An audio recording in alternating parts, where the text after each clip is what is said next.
So let me tell you about this project, iMuse, which was funded by the Fondazione Compagnia di San Paolo. And it's a joint venture between this project between the University of Torino and the Polytechnique. There is a website. There's a QR code on many of my slides, so that will allow you to download this app from either Apple Store or Android. So I'm, as you said, I'm a professor in economics. So I'm a little bit outside of my main research, but anyway, here I am. So let me tell you something about the app that we developed within this project. So the idea is very simple, and was related to the observation in the with data about tourism and museum visitors, that museum visitors nowadays tend to grow less than tourism. And so in some sense there seems to be a little bit of a reduction in the demand for museums.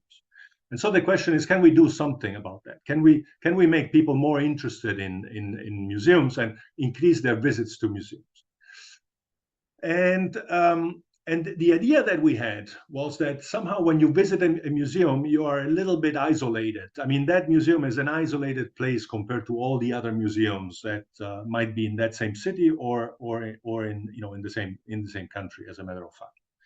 And so we wanted to instead generate some linkages between different museums. And the way we did this is through a recommendation algorithm. So the idea is that if you go and visit a museum and you like some piece of art in that museum, then you will use the QR code of this app, discover additional content about that piece, and the app might tell you, oh, by the way, do you know that there is this other piece that is in a different museum but within the same city, for example, that you could visit. Okay, so that's the main idea and the main feature of the app, and I will tell you a bit more, how we managed to do this with artificial intelligence, given that it's the topic of this conference. So let me tell you sort of the main features of the app. I mean, first is you can plan your visit, so you can see what the museum offers. You can choose like itineraries that the museum administration sort of developed. So the most of the content that is within the app is provided by the museums themselves. You can play, there's some gaming. You can play with the content of the museum. So it is a sort of test of your knowledge about the museum. And there are some features that are useful for the museum. For example, we have a visitor forecasting model that tells them sort of in the next week, day by day, hour by hour, how many visitors are expected to show up. And then, as I mentioned, there is the whole issue, the whole part that is related to artificial intelligence that I will discuss briefly. Here, just like a preview very quickly of the gaming, given that this is not sort of the main focus of this conference. The gaming also works with the QR code. You enter a museum, you can play with a specific museum. For example, you go to the Automobile Museum in Torino, and you start playing, for example, by ordering cars based on the year they were produced. And so it is a way to test knowledge about that museum. Of course, this gaming can happen at the beginning or at the end of the itinerary, and so it might be a way also to test, how much extra knowledge do these visitors get by visiting the museum. Okay, so in terms of like the artificial intelligence that we use. So this was developed jointly with the Polytechnique, and you can think of this as many little agents, many little robots that start by collecting data. So that's the first part, right? Because in these kind of models, they typically say garbage in, garbage out. So if the data is bad, then you're going to generate really bad predictions. And so the main feature here is really to get good data. Now, with respect to like works of art, what does it mean to have good data? It means to have a good description of the piece. And so the first thing is, of course, to work with the museums, but also sort of sometimes around the museums, to download any kind of information there is about a specific piece of art. And so this information, which is in text format, will be sort of either the description provided by the museum or some keywords related to a piece of art, again provided by the museum, or and we can do that fairly easily. We can look for example, the artist, or even the if it's a famous piece of art, for the piece of art itself on Wikipedia. And nowadays, I mean, we all know ChatGPT. The nice thing is that we can also use ChatGPT to fill out any blanks. Okay, so if there's something that we don't know, we can ask ChatGPT to provide us additional information. And so these robots sort of move around, as algorithms and look for all this kind of information. And then what they do is they, first of all, they clean this information. They fill in any blanks, and then they try to categorize these descriptions. So think of like descriptions being sort of characteristics of a piece of art, and then think of like what you're trying to do is to look for text of a piece of art that looks similar to another text of another piece of art.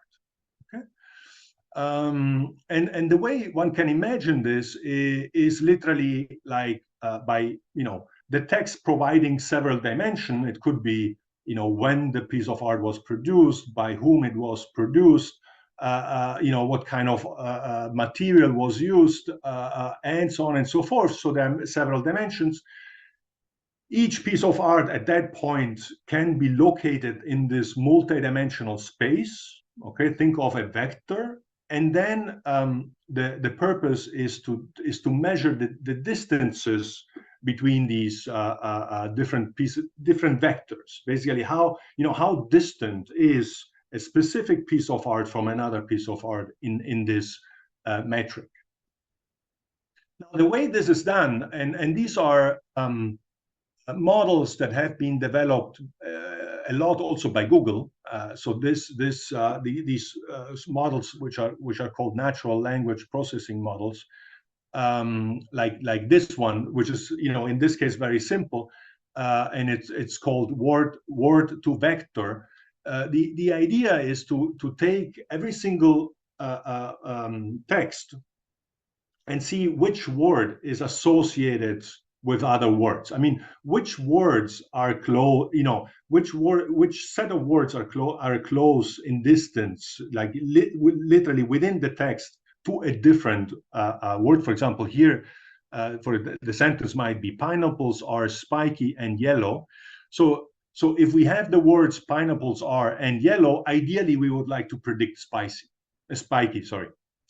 And this is called SIBO as a model. And the other way, which is a bit more complicated, is by starting with a single word, we would like to generate content.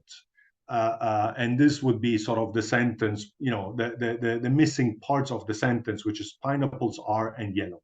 So if we combine these two models, basically what we are generating are clusters of words. And we can ask ourselves, okay, how close is that cluster of words to another cluster of words? Okay, and this is basically what our model is doing. Now, it is a bit complicated due to the fact that our language is rich. We have many words, but this is basically what in short what we're doing. So we take words, whole sentences, and transform them into a string of numbers. Okay, and that string of numbers now can be positioned in a space, and in that space we can generate a metric which defines sort of how distant from each other different descriptions are. And of course, the nice thing is that we can also then check, once the model runs and it generates sort of some distances, we can check whether these distances make sense, and then add further input, maybe twist these models to make them work sort of the way we predict them to work. So, for example, in our app, there would be, so on the left, you see a little statue from the Egyptian Museum in Torino.